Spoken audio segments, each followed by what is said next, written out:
¿Cuál es la definición de shock? Es un estado de colapso vascular, ¿ok? Como estar chocado, estar atormentado, eh, aturdido, eso quiere decir shock.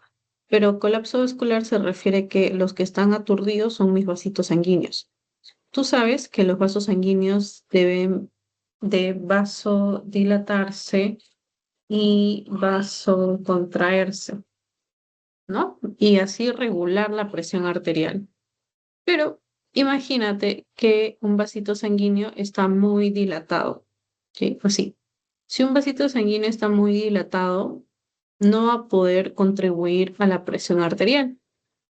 Eh, disculpa la bulla. Ya.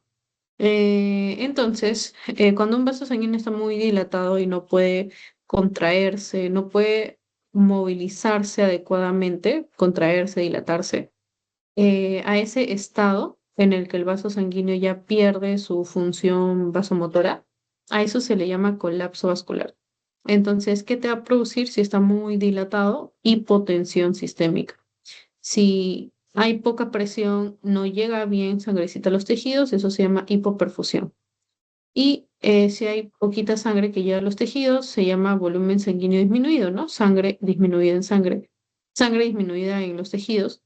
Y el gasto cardíaco también está disminuido, o sea, la cantidad de sangre que el corazón eyecta. Por lo tanto, mis tejidos necesitan más oxígeno del que se les está dando. Se les está dando poco y ellos necesitan más. Entonces, otra definición de shock es el estado de disfunción orgánica potencialmente mortal, como lo mencioné en un principio, y que es consecuencia de una hipoxia tisular, o sea que mis tejidos reciban muy poca sangrecita. Debido a una disminución en suministro de oxígeno, un aumento del consumo de oxígeno u utilización defectuosa del mismo. ¿Cuál es la clasificación etiológica del shock? Es esta de acá. Es decir, ¿quién me genera o quién me desencadena ese shock, ese estado de colapso vascular? Puede ser porque he perdido mucha sangre, hipovolémico. Puede ser porque mi corazón no tiene la suficiente capacidad de relajarse y luego de contraerse.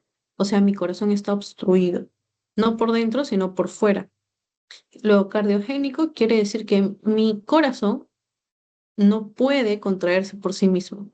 ¿Ok? Entonces, obstructivo es que no puede relajarse porque hay algo fuera de él que lo restringe, lo obstruye.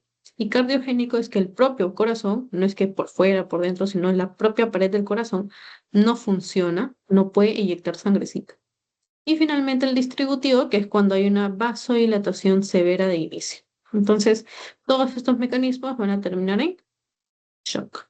El shock, ¿qué es? Es un estado de colapso vascular en el cual no llega suficiente oxígeno a mis tejidos. Por lo tanto, tejido sin oxígeno, ¿qué va a pasar? Se va a morir. Un tejido que se muere, un órgano que se mueve, que se muere, ya no funciona.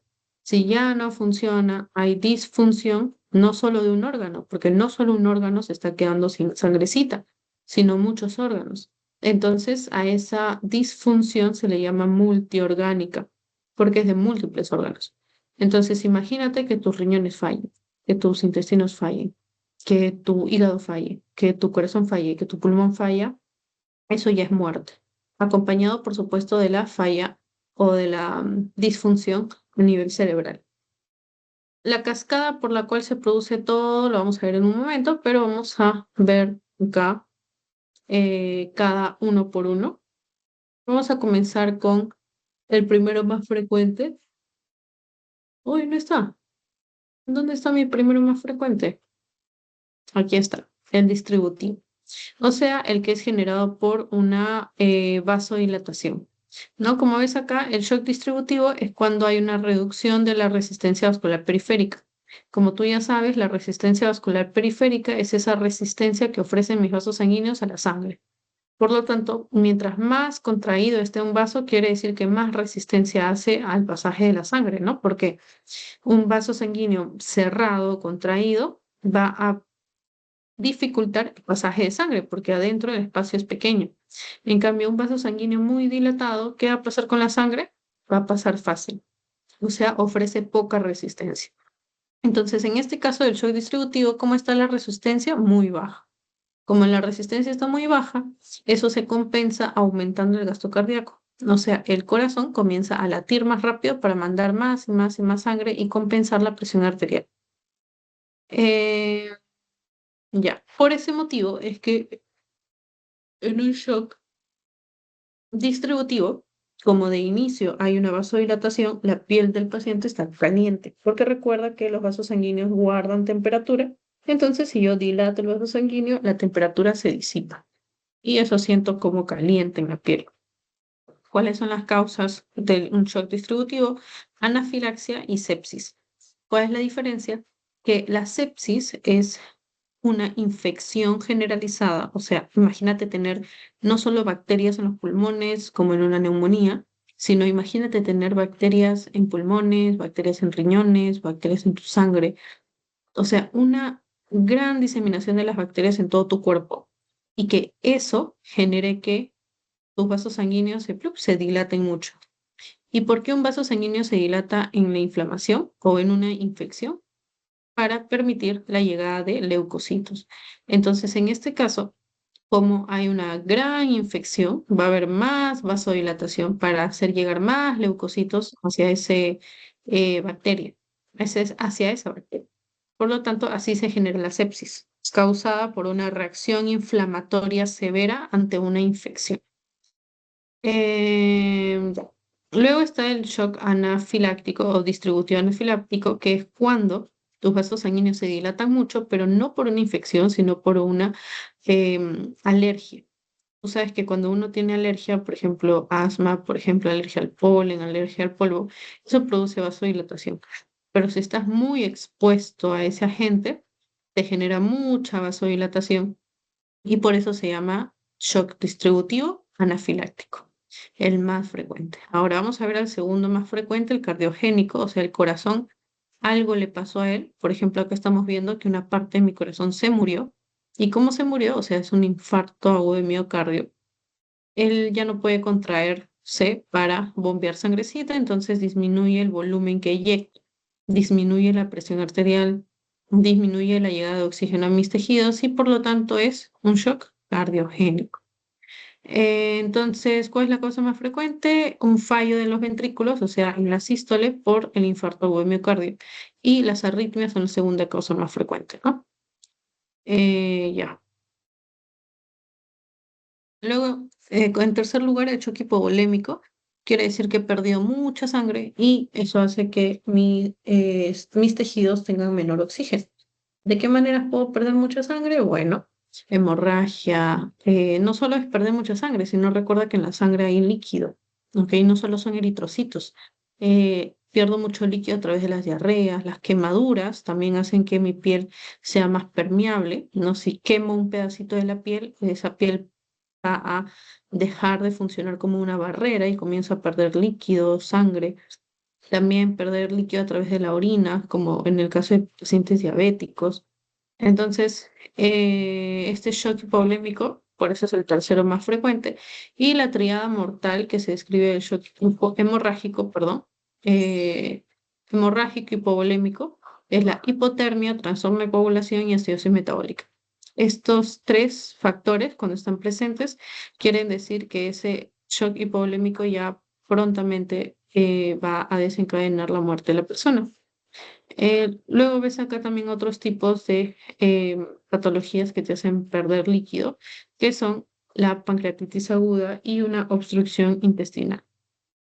Luego está el shock neurogénico, que no lo vimos acá arriba en los tipos de shock, pero también es un tipo de shock muy importante. Es cuando hay una lesión en el sistema nervioso central y esa lesión del sistema nervioso central genera vasodilatación.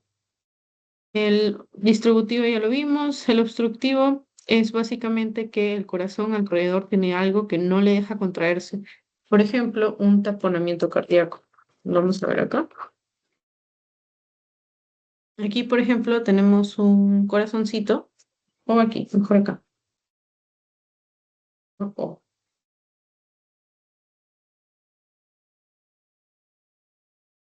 ay, perdón. Acá vemos un corazoncito que en el pericardio tiene mucha sangre acumulada y eso impide que se contraiga adecuadamente. Por lo tanto, se llamará shock obstructivo. No puede relajarse, o sea, no puede distenderse, no puede llenarse de sangre. Por lo tanto, tampoco puede inyectar sangre adecuadamente. Entonces, ese es el shock obstructivo. También está el TEP, el tromboembolismo pulmonar, la pericarditis constrictiva, la inflamación del pericardio que lo constriñe al corazón.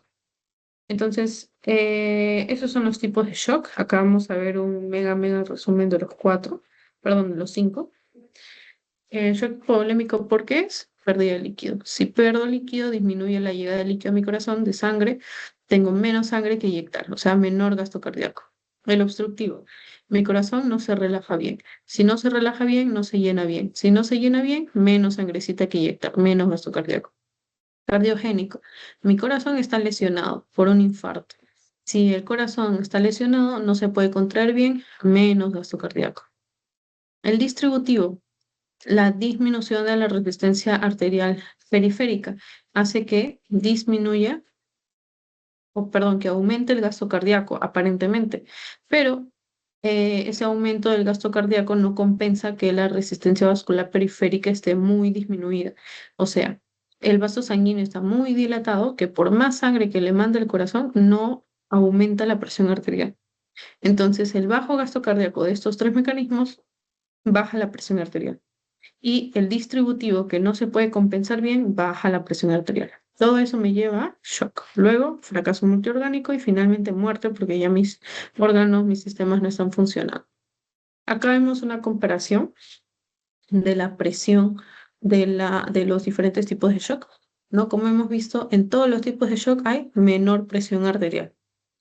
¿Cuál es la diferencia en algunos? Es, por ejemplo, la resistencia vascular periférica, ¿no? En el shock distributivo la resistencia está disminuida. En el shock neurogénico la resistencia está disminuida. O sea, acá en estos dos hay mucha vasodilatación. En cambio, en los demás, la, la resistencia vascular periférica está normal o incluso aumentada. Y por ese motivo es que la frecuencia cardíaca de un shock distributivo y de un shock neurogénico pueden estar incluso normales, ¿no? Porque compensa la baja de la resistencia vascular periférica. Mm,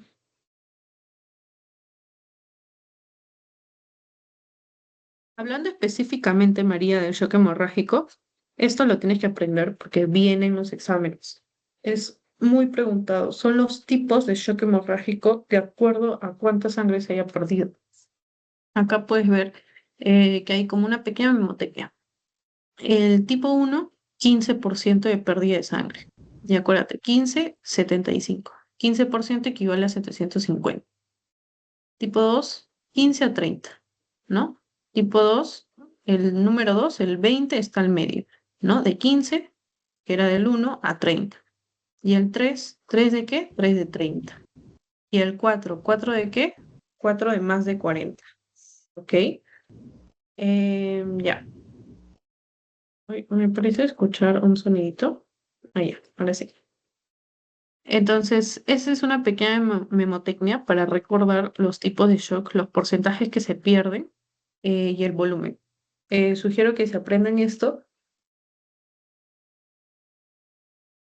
Vino en una pregunta de cirugía el año pasado, claro, que llevé cirugía. Y me sorprendí porque pues no es algo que enseñen en cirugía, sino es algo que enseñan en medicina uno, pero obviamente en cirugía hay que saberlo.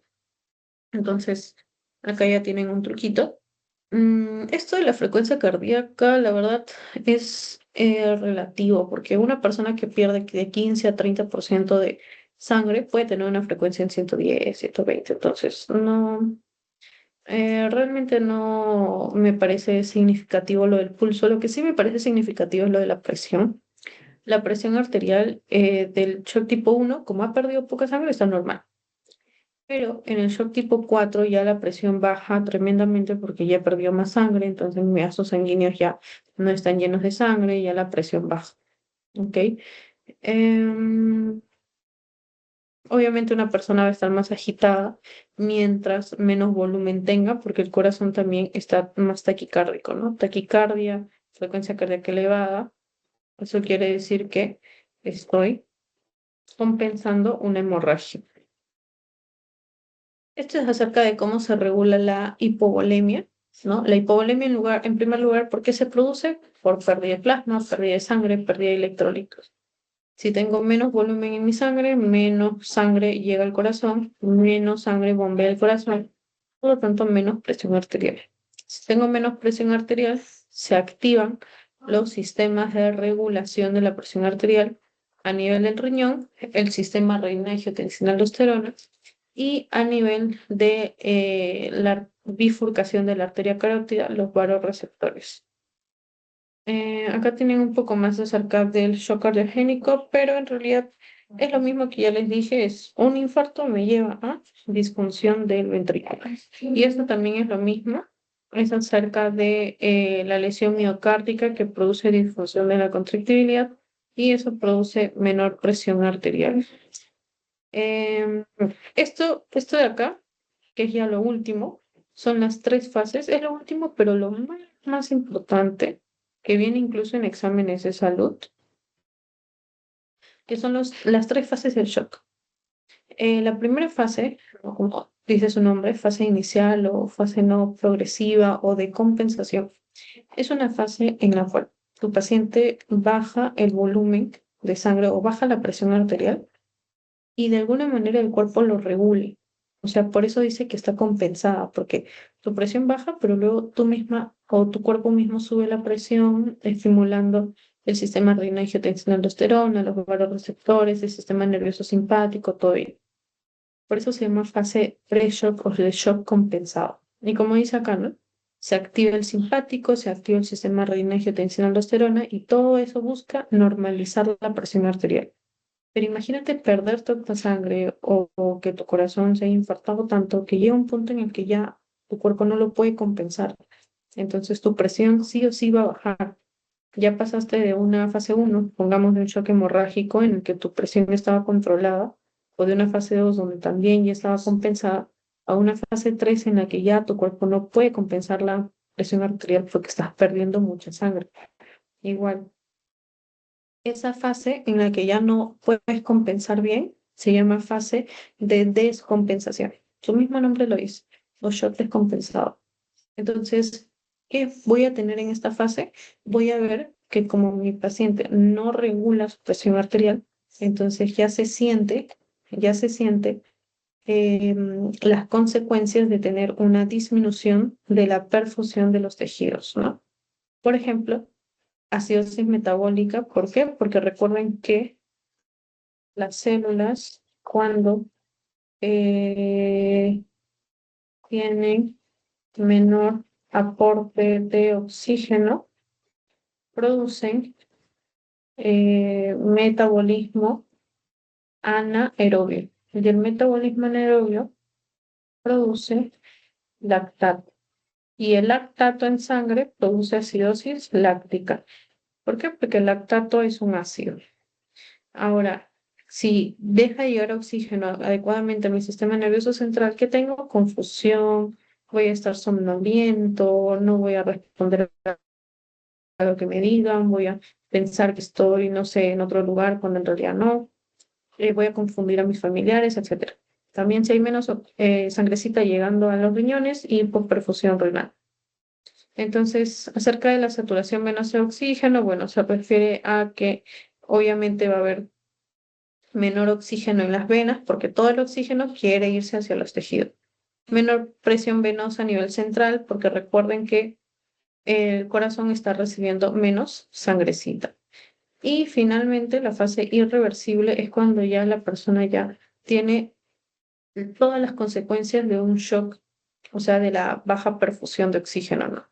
Se llama shock irreversible entonces. O sea, ya las células tienen tan poco oxígeno que ya se están muriendo. Y si una célula muere, falla, deja de funcionar, ya no hay un adecuado funcionamiento del tejido, del órgano. Entonces estamos en la fase de shock irreversible, donde se va a producir disfunción orgánica permanente de los órganos, obviamente, acá dice orgánica, y no solo de un órgano, sino de múltiples órganos, de múltiples sistemas. Por eso se llama fallo o disfunción orgánica multisistémica o multiorgánica. Estos otros esquemitas de acá son básicamente resumen con lo más importante de cada tipo de shock. Por ejemplo, acá te ponen que el shock hipovolémico es más frecuente en pacientes pediátricos por pérdidas gastrointestinales, como la diarrea, por ejemplo, pero también si ves a un paciente que se acaba de accidentar, que está perdiendo mucha sangre, lo más probable es un shock hipovolémico. El cardiogénico es por infartos, por arritmias. El obstructivo, por taponamiento cardíaco, ¿no? O sea, el corazón no se puede expandir bien, relajar bien. Y el distributivo, básicamente por sepsis, o sea, una infección en todos mis vasos sanguíneos, eso genera vasodilatación, o anafilaxia, o sea, una alergia. Me pongo toda roja es porque los vasos se han dilatados. Y también puede ser neurogénico, ¿no? Por lesión de nervios. Acá también tienen otra imagen donde se grafican los tipos. No se ve muy bien. Acá vemos cuáles son los más frecuentes. Muy bien, chicas. Quisiera saber si hasta ahí tienen alguna duda o consulta.